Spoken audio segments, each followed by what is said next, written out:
Hello mọi người, mình vừa mới lấy chiếc bàn phím này về, mình sẽ giới thiệu cho mọi người qua một chút nhé. Thì các bạn sẽ có một cái tấm chắn bụi này, cái này khá là quan trọng đấy, bởi vì là nhà mình thì nhà mặt đường cho nên nó rất là bụi.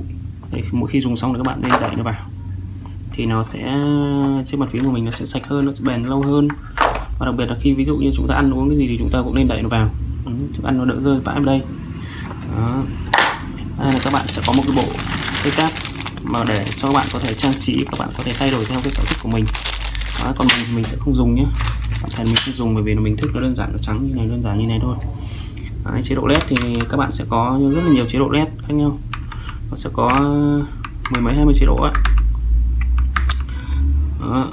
Và led thì nó là led nền chứ không phải là led trên bàn phím, thế cho nên là dùng trong buổi tối thì các bạn vẫn sẽ phải bật đèn. Tuy nhiên là led này nó cũng rất là đẹp, nhẹ nhàng luôn. Đấy, mình cũng rất là hài lòng về cái chế độ led này. Bây giờ mình sẽ test cho các bạn nghe một chút về cái âm thanh của bàn phím nhé.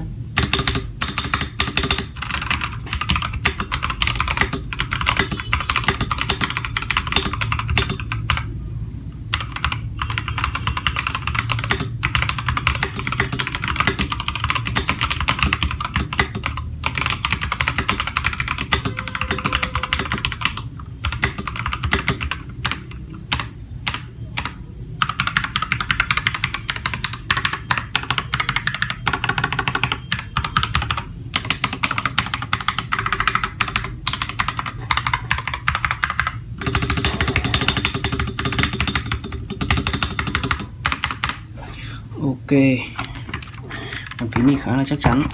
Đó mọi người, ở đây nó sẽ có 3 chế độ mọi người nhé. Dùng cho MacBook này, dùng USB và dùng cho Win, kết nối một lúc 3 chế độ, 3 thiết bị. Đó, ngoài ra thì chúng ta cũng có thể dùng chế độ HZ, đó là đầu USB ấy.